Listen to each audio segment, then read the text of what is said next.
Nos anos 90, então, por uma iniciativa minha, eu congreguei vários desses proprietários de fazendas e fundamos o Instituto Preservalho, que é uma ONG que existe até hoje e nasceu aqui, nasceu em Valença, mais precisamente na Fazenda Santo Antônio do Paiol, que era onde é uma fazenda que até hoje está aberta, era de uma ordem religiosa, de uma ordem religiosa, e uns amigos meus da minha família tinham arrendado essa propriedade, descobriram a fazenda, descobriram um acervo fantástico, inclusive, de documentos. Entendi. Documentos, um acervo raríssimo, que acabou sendo resgatado, enfim, está lá hoje, já foi até digitalizado.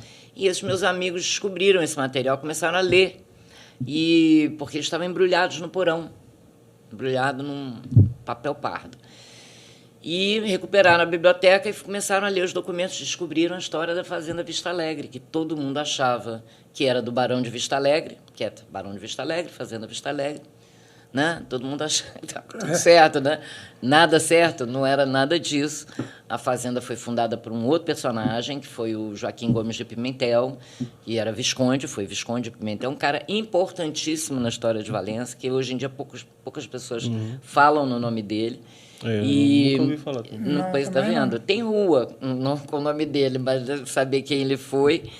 E ele foi um sujeito extraordinário, porque ele, além de coisas importantes que ele fez, que ele, por exemplo, ele criou a primeira escola de alfabetização de ingênuos. Ingênuos eram crianças, filhos de escravizados, que já nasciam, que nasciam sem alfabetização, eram batizadas, mas não tinham educação. E ele criou lá na Vista Alegre, em 1879, a primeira escola do Brasil a fazer isso. Caramba. Isso é uma coisa... Iniciativa própria dele. Só isso já devia ter colocado ele assim no panteão dos notáveis da história de Valença. Mas onde que fica a rua dele? Agora você me pegou. De cabeça não dá para saber. Mas eu passei outro dia ainda vi isso pela Rua do Visconde. E ele tinha uma banda de música de escravizados que ele libertou.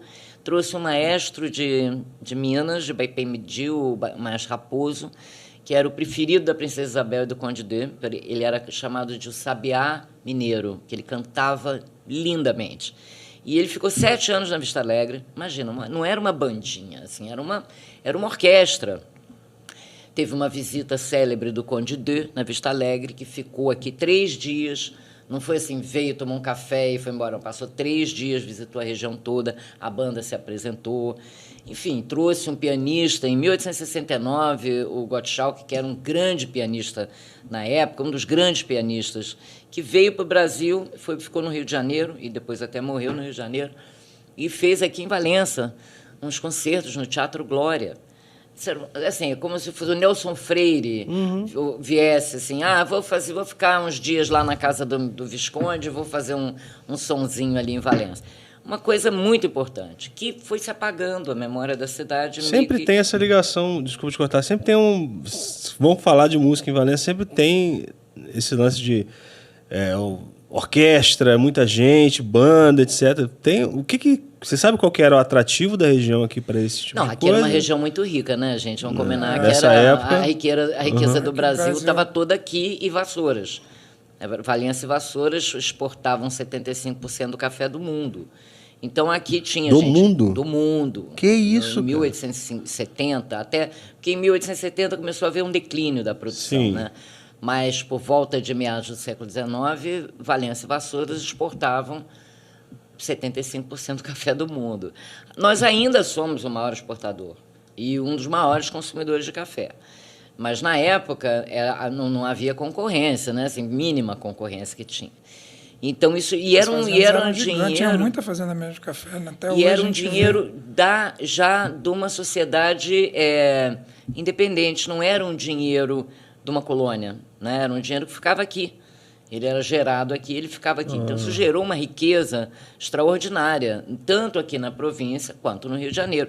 Todos esses caras tinham palacetes maravilhosos no Rio, viajavam sempre para a Europa e tinha modistas aqui, joalherias aqui em Vassouras e Valença, comércios muito requintados, muito refinados, porque eram pessoas de muito dinheiro e já de muita cultura, né? E aí, por isso o consumo de cultura era alto, era entendi. muito grande.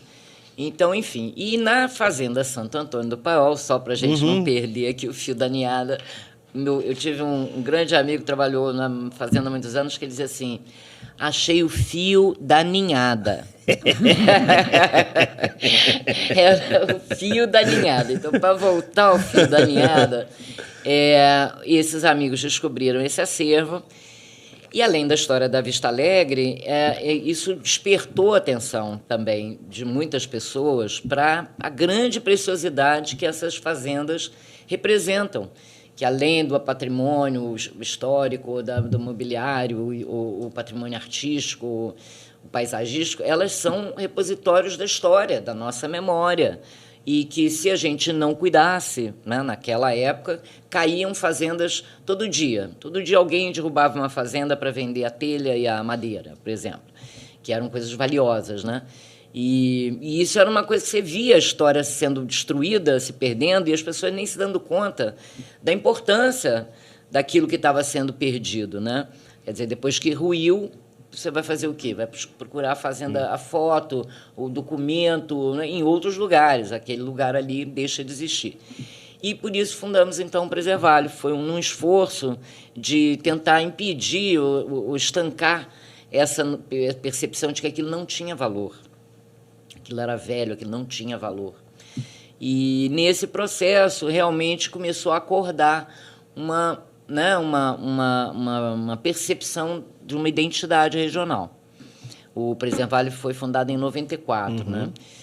Aí eu fiz o meu mestrado e, inclusive, defendi 2 grandes projetos culturais que eram privados. Um foi o Museu do Pontal, que foi um lugar que eu trabalhei muitos anos, uma coleção de arte popular que era, né, de um colecionador, continua na família hoje, e no Rio de Janeiro, é um acervo maravilhoso.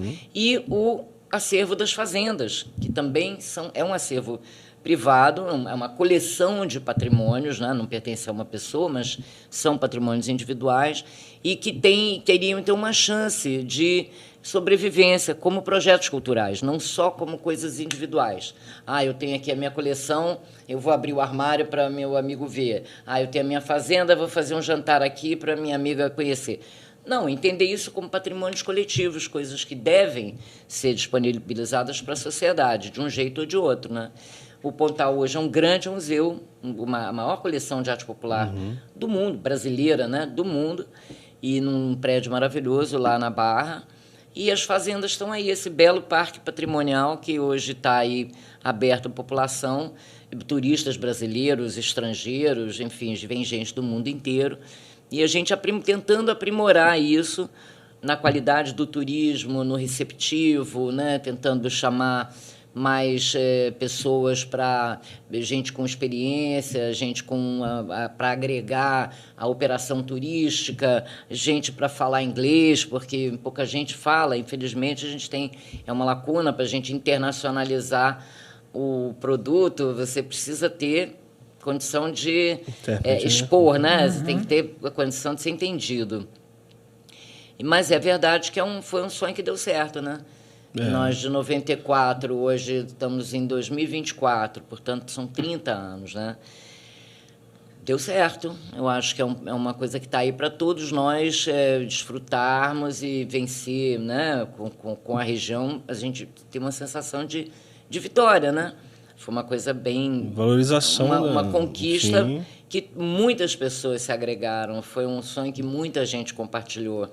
É isso, né? O sonho que se sonha só é só um sonho que se sonha só, né? Quando você junta com outros sonhadores,